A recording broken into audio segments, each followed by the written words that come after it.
नमस्कार। चलिए आज एक ऐसे लेखक की दुनिया में चलते हैं जिन्होंने अपने अकेलेपन में भी हंसना सीख लिया था। जी हाँ, हम बात कर रहे हैं मलयज की। हंसते हुए मेरा अकेलापन, ये टाइटल ही अपने आप में कितना अजीब और गहरा है ना? मतलब कोई अकेला होकर भी हंस सकता है क्या? बस यही सवाल हमें मलयज की जिंदगी की कहानी में खींच ले जाता है। आखिर कौन थे ये इंसान जो अपनी तन्हाई में भी मुस्कुरा सकते थे? चलिए पता लगाते हैं। तो चलिए सबसे पहले तो ये जानते हैं कि ये मलयज थे कौन, क्योंकि मलयज तो उनका असली नाम था ही नहीं। ये तो उनका लिखने वाला नाम था, जिसे हम पेन नेम कहते हैं। तो आइए इस कलम के पीछे के इंसान से मिलते हैं।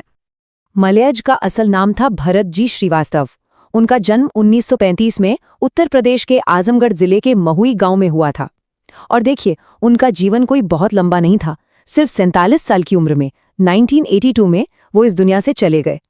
जिंदगी छोटी थी पर बहुत असरदार थी। और अगर परिवार की बात करें तो उनके पिता का नाम था त्रिलोकीनाथ वर्मा और माँ का नाम था प्रभावती। यूं तो एक साधारण परिवार था, लेकिन इसी माहौल में पले बढ़े मलयज की सोच बहुत असाधारण होने वाली थी। अच्छा, एक बड़ी मजेदार बात है, उनका ये लिखने वाला नाम मलयज याद कैसे रखा जाए? इसका एक बड़ा आसान सा तरीका है। सोचिए, जो इंसान अकेलापन में जीता है वो थोड़ा मैला कुचैला सा महसूस कर सकता है, और मैला से मिलता जुलता शब्द है मलयज। है ना ये याद रखने का एक अनोखा तरीका? अब आते हैं मलयज की जिंदगी के उस हिस्से पर जिसने सब कुछ बदल कर रख दिया। एक ऐसी लड़ाई जिसने उनकी पूरी दुनिया को एक नया मोड़ दे दिया। और ये लड़ाई थी एक बहुत ही गंभीर बीमारी के खिलाफ। जब वो बस एक स्टूडेंट ही थे, तभी उन्हें एक बहुत खतरनाक बीमारी हो गई, क्षय रोग, जिसे हम आम भाषा में टीबी कहते हैं। उस जमाने में तो ये एक लाइलाज बीमारी मानी जाती थी। और बस इसी एक बीमारी ने मलयज की जिंदगी का रास्ता हमेशा हमेशा के लिए बदल दिया। ये कोई छोटी मोटी लड़ाई नहीं थी। स्टूडेंट लाइफ में बीमारी का पता चला, फिर एक बड़ा ऑपरेशन हुआ जिसमें उनका एक फेफड़ा ही निकालना पड़ा। सोच कर देखिए, इसके बाद उनकी पूरी जिंदगी कमजोर सेहत और दवाइयों के सहारे ही गुजरी। और इसी संघर्ष के बीच 1982 में वो हमें छोड़कर चले गए। ये एक लाइन, बस एक लाइन ही सब कुछ बयां कर देती है। उन्होंने अपना पूरा जीवन एक फेफड़े पर जिया। सिर्फ इस एक बात से उनके अंदर की हिम्मत और सहन शक्ति का अंदाजा लगाया जा सकता है। अब जाहिर है, जब कोई इंसान लगातार इतनी बड़ी शारीरिक तकलीफ से गुजर रहा हो तो उसकी पर्सनैलिटी पर असर तो पड़ेगा ही। वो अंतर्मुखी हो गए, मतलब अपने आप में ही खोए रहने वाले। उन्हें एकांत, अकेलापन अच्छा लगने लगा। वो बहुत धीरे और प्यार से बात करते थे और उनके स्वभाव में एक गहरी गंभीरता आ गई थी। तो सवाल उठता है कि इस अकेलेपन और दर्द का उन्होंने किया क्या? क्या वो टूट गए? नहीं, उन्होंने अपने इस दर्द को, अपने इस संघर्ष को कला में बदल दिया, और उनका जरिया बनी उनकी डायरी। देखिए, मलयज के लिए डायरी लिखना कोई हॉबी वॉबी नहीं थी। नहीं, ये तो उनके लिए जीने का तरीका था, एक तरह से जीवन जीने का कार्य। हर दिन जो भी वो महसूस करते थे, जो भी सोचते थे, उसे कागज पर उतारना उनके लिए सांस लेने जितना ही जरूरी बन गया था। और उन्होंने ये काम कितने दिन किया? 1 साल, 2 साल, 10 साल? नहीं, पूरे 32 साल तक। सिर्फ 16 साल की उम्र में लिखना शुरू किया और अपनी जिंदगी के आखिरी दिन तक लगभग रोज वो लिखते रहे। कमाल का अनुशासन था। तो आखिर इन डायरी के पन्नों में ऐसा क्या था? क्या सिर्फ रोजमर्रा की बातें? बिल्कुल नहीं। उनकी डायरी उनके गहरे विचारों का, उनकी फिलॉसफी का एक खजाना है। चलिए देखते हैं कि उनके इस अकेलेपन के पन्नों में क्या ज्ञान छिपा था। उनकी डायरी में बहुत गहरे विषय हैं, जैसे वो प्रकृति और इंसान के बीच के गहरे रिश्ते को समझने की कोशिश करते थे। वो जिंदगी के चक्र को एक फसल की तरह देखते थे, जो उगती है, फिर पकती है और आखिर में कट जाती है। वो डर और सुरक्षा जैसे मुद्दों पर बहुत सोचते थे। वो मानते थे कि चुनौतियों से भागना नहीं, बल्कि उनका सामना करना जरूरी है। सुरक्षा को लेकर उनका नजरिया तो बिल्कुल ही अलग था। उनका मानना था कि असली सुरक्षा रोशनी में है, मतलब मुश्किलों का डटकर सामना करने में। अंधेरे में तो इंसान सिर्फ छुपता है, और छिपने से डर और अकेलापन और ज्यादा बढ़ता है, कम नहीं होता। तो आखिर में हम मलयज को कैसे याद रखें? उनकी विरासत हिम्मत की है, मुश्किलों से लड़ने की है। उन्होंने अपनी दर्द से भरी जिंदगी को एक ऐसे साहित्यिक खजाने में बदल दिया जो ईमानदारी और गहराई से लबालब भरा हुआ है।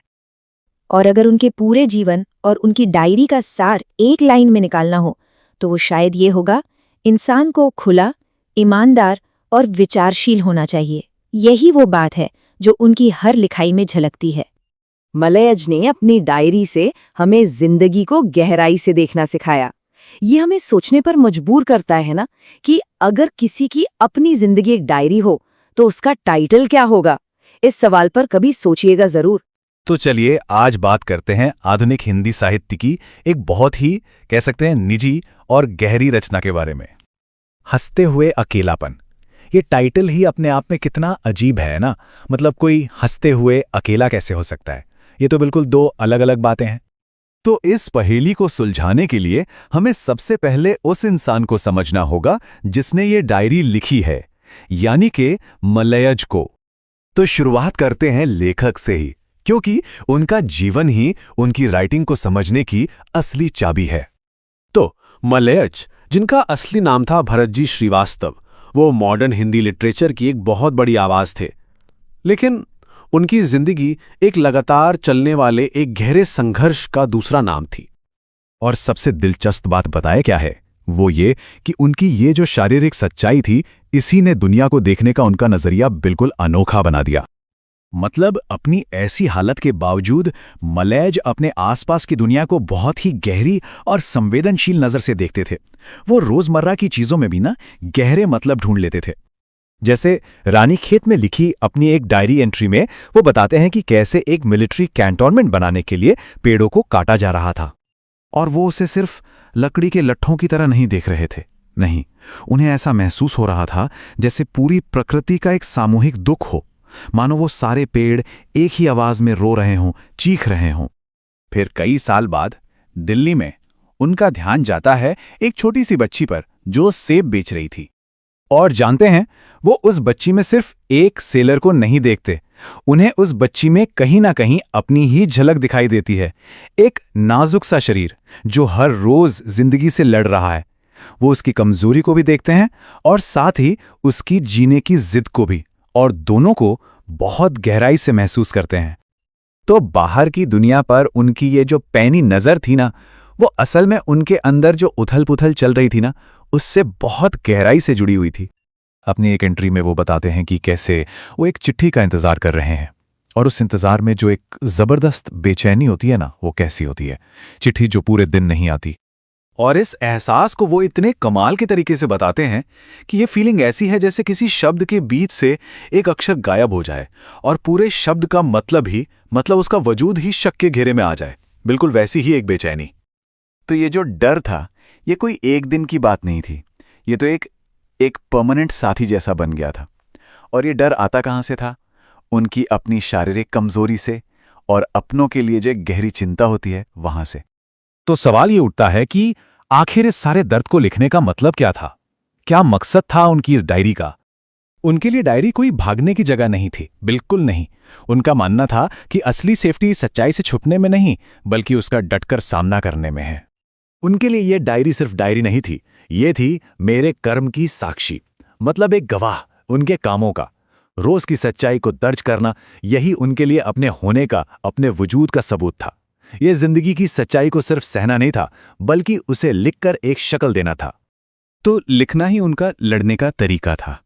ये एक तरीका था जिससे वो अपने दर्द को, जो कि एक पैसिव चीज है, उसे एक एक्टिव, एक क्रिएटिव प्रोसेस में बदल देते थे। और यहीं से हम वापस उस टाइटल पर आते हैं, और वो जो विरोधाभास था, उसका जवाब भी हमें यहीं मिलता है। तो देखिए, अकेलापन क्या था? वो उनकी सच्चाई थी जो उन्हें मिली थी। बीमारी, डर, लोगों का दुख। लेकिन हंसी क्या थी? हंसी वो सच्चाई थी जिसे उन्होंने खुद रचा था। लिखने का साहस, दुनिया को गहरी नजर से देखने का फैसला, और हर हाल में सच का सामना करने की जिद, ये थी उनकी हंसी। तो ये कोई खुशी वाली हंसी नहीं थी, ये तो हिम्मत की हंसी थी, रेजिलियंस की, एक तरह की विद्रोही हंसी थी कि सब कुछ के बावजूद मैं रचूंगा, मैं देखूंगा, और मैं अपनी जिंदगी का मतलब खोजूंगा। ये उस साहस की हंसी थी। मलयज यही मानते थे कि जब वो अपनी सच्चाई को लिखते हैं तो वो उससे सिर्फ जी नहीं रहे होते, बल्कि वो उससे एक तरह से रच भी रहे होते हैं, उसे एक शक्ल और एक मकसद दे रहे होते हैं।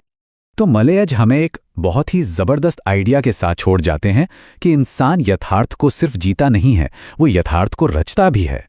और ये सवाल आज हम सबके लिए है कि हम अपनी सच्चाई, अपने यथार्थ को कैसे रच रहे हैं।